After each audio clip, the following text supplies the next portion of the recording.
Assalamualaikum warahmatullahi wabarakatuh. Halo semuanya, perkenalkan saya Yola Duyanti dari jurusan Kimia Universitas Jenderal Ahmad Yani.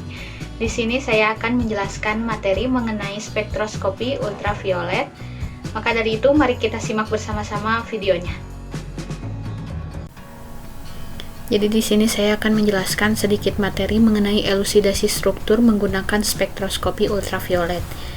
Yang pertama di sini ada pendahuluan yang berisikan definisi-definisi secara umum yang perlu kita ketahui. Yang pertama ada spektroskopi, yaitu studi mengenai interaksi antara energi radiasi atau cahaya dengan materi. Materi di sini dapat berupa senyawa anorganik atau senyawa organik. Kemudian yang kedua ada spektrofotometri, yaitu suatu pengukuran seberapa banyak energi radiasi yang diserap atau dipancarkan oleh suatu materi sebagai suatu fungsi panjang gelombang dari radiasi tersebut. Kemudian yang ketiga ada spektrofotometer, yaitu suatu alat yang digunakan untuk mengukur absorbansi dengan cara melewatkan cahaya dengan panjang gelombang tertentu pada suatu objek kaca atau kuarsa yang disebut dengan kuvet.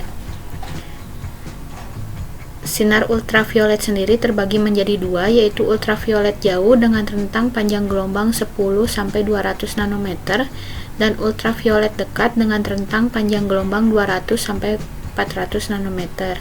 Sinar ultraviolet ini tidak dapat dilihat langsung oleh manusia, namun untuk beberapa hewan seperti serangga dan reptil dapat melihat pada sinar panjang gelombang ultraviolet. Pada dasarnya, prinsip kerja dari spektrofotometri ultraviolet ini yaitu berdasarkan interaksi antara energi radiasi atau cahaya yang dilewatkan melalui sampel pada panjang gelombang tertentu sehingga adanya transisi elektron dari energi yang lebih rendah ke energi yang lebih tinggi. Jadi dalam cara kerjanya itu ada sumber sinar di spektrofotometernya yang akan dipancarkan melalui kuvet yang telah berisi sampel. Kemudian materi dari sampel itu akan menyerap cahaya di mana materi mempunyai elektron. Kemudian elektron akan mengalami eksitasi dengan cara menyerap energi. Kemudian energi tersebut akan kembali ke posisi awal dengan melepaskan energi yang sama, sehingga menghasilkan warna yang akan diteruskan ke detektor. Sinyal listrik dari detektor akan diproses, kemudian diubah ke digital dan dilihat hasilnya dengan program pada komputer. Berikut merupakan instrumentasi dari spektrofotometri ultraviolet. Jadi di sini yang membedakannya sumber cahaya. Sumber cahaya pada spektrofotometri ultraviolet ini menggunakan lampu deuterium, yaitu lampu hidrogen yang bermassa 2 dan memiliki panjang gelombang 190 sampai 380 nanometer. Kemudian yang kedua ada monokromator yang berfungsi sebagai penyeleksi panjang gelombang, yaitu dapat mengubah cahaya yang berasal dari sinar polikromatis menjadi sinar monokromatis. Jadi nantinya hanya akan ada satu panjang gelombang saja. Di dalam monokromator ini terdapat celah, lensa, cermin, dan prisma. Kemudian yang ketiga ada wadah sampel atau tempat meletakkan kuvet. Biasanya kuvet ini memiliki lebar 1 cm dan kuvet ini biasanya terbuat dari kuarsa.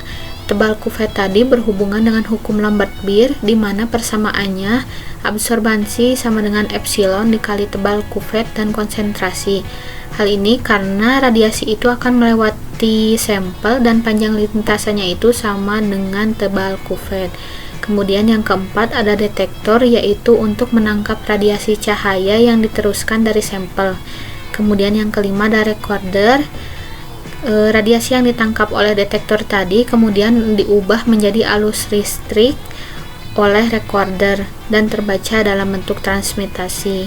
Kemudian yang keenam ada readout yang dapat mengubah sinyal analog ke digital dan menampilkan peraga angka dalam bentuk absorbansi, persen transmitan atau konsentrasi. Selanjutnya di sini ada istilah-istilah yang perlu kita ketahui. Yang pertama ada kromofor, yaitu molekul atau bagian molekul yang mengabsorpsi sinar dengan kuat di daerah UV vis. Misalnya heksana, aseton, asetilen, benzena, dan karbonil.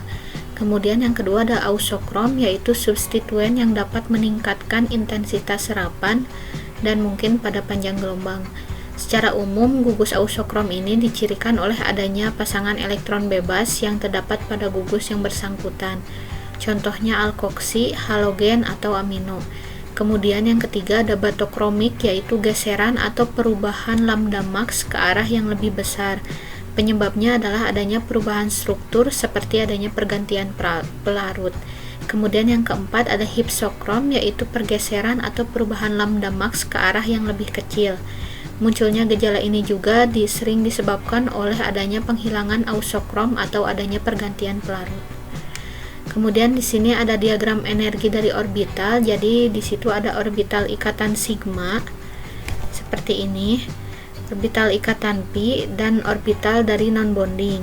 PeB itu nanti berada di orbital non-bonding, pi itu untuk ikatan rangkap, dan sigma itu untuk ikatan tunggal. Kemudian kalau nanti dia tereksitasi, dia akan pindah ke tingkat energi yang lebih tinggi, dilambangkan dengan sigma bintang atau pi bintang, atau dapat disebut juga anti ikatan.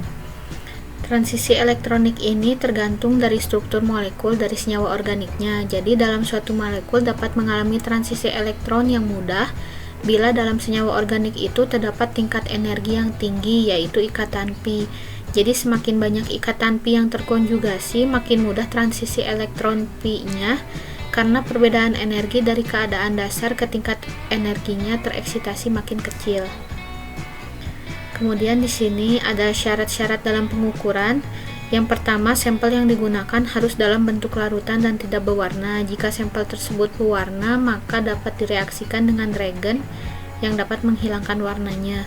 Yang kedua, pelarut yang digunakan harus mampu melarutkan sampel dengan sempurna. Yang ketiga, pelarut yang dipakai tidak mengandung ikatan rangkap terkonjugasi pada struktur molekul dan tidak berwarna. Yang keempat, pelarut yang digunakan harus memiliki kemurnian yang tinggi. Jenis pelarut ini juga mampu mengabsorpsi sinar ultraviolet pada panjang gelombang spesifik. Seperti yang dilihat pada tabel ini, jika pelarut metanol dapat mengabsorpsi pada panjang gelombang 205 nanometer. Pelarut ini juga dapat mempengaruhi transisi elektronnya seperti pergantian dari pelarut polar ke pelarut nonpolar. Pelarut yang sering digunakan dalam pengukuran yaitu air, etanol, metanol, dan N-heksan karena pelarut itu dapat transparan di daerah ultraviolet. Jadi selanjutnya di sini ada beberapa kromofor organik dan senyawa aromatik dengan nilai absorpsi maksimal dan nilai absorptivitas molar serta transisi elektron yang kemungkinan terjadi. Jadi dalam suatu senyawa itu terdapat beberapa kromofor, dan contohnya jika senyawa itu mengandung kromofor karbonil maka kemungkinan akan berada pada lambda max 186 sampai 280, dan transisi elektronnya dari non-bonding ke anti-ikatan sigma atau dari non-bonding ke anti-ikatan pi. Untuk lebih memahami, di sini ada contohnya yang diambil dari jurnal penelitian dengan judul Two New Terpenoid from Thalaromyces purpurogenus. Jurnal ini peneliti menemukan dua senyawa baru dari jamur Thalaromyces purpurogenus. Yang pertama dari kelompok sesquiterpenoid yaitu 9,10 diol-hinoic acid, dan dari kelompok diterpenoid yaitu rauzoelol C. Struktur-struktur baru ini dikonfirmasi dengan data spektroskopi, salah satunya dengan spektroskopi UV. Untuk senyawa pertama yaitu 9,10 diol-hinoic acid, strukturnya seperti ini. Senyawa tersebut memiliki karakteristik secara fisik yaitu minyak kuning pucat dengan rumus molekul C15H22O4 dan mengandung 5 derajat ketidakjenuhan.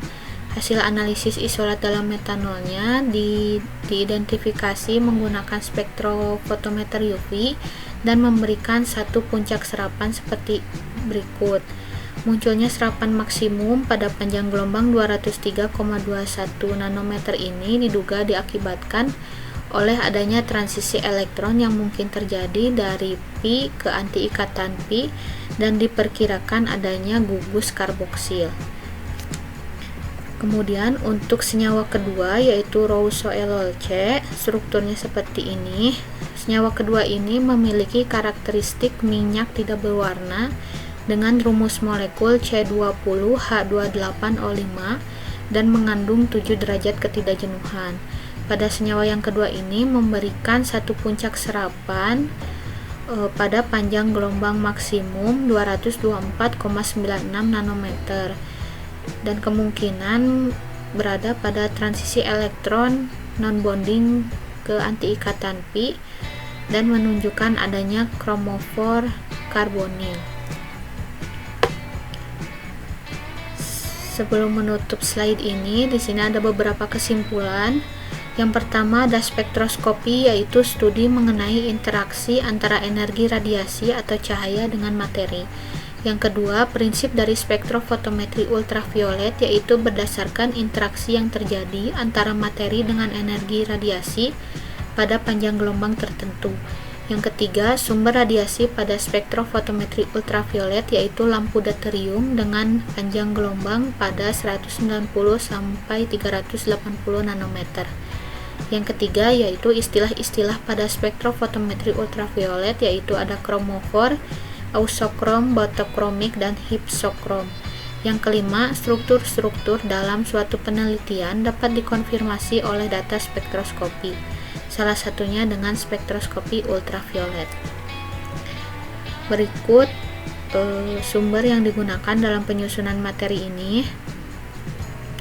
Sebagai akhir dari slide ini, saya ucapkan terima kasih. Alhamdulillah, materi yang telah disampaikan telah selesai.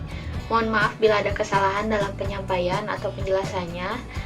Saya ucapkan terima kasih. Wassalamualaikum warahmatullahi wabarakatuh.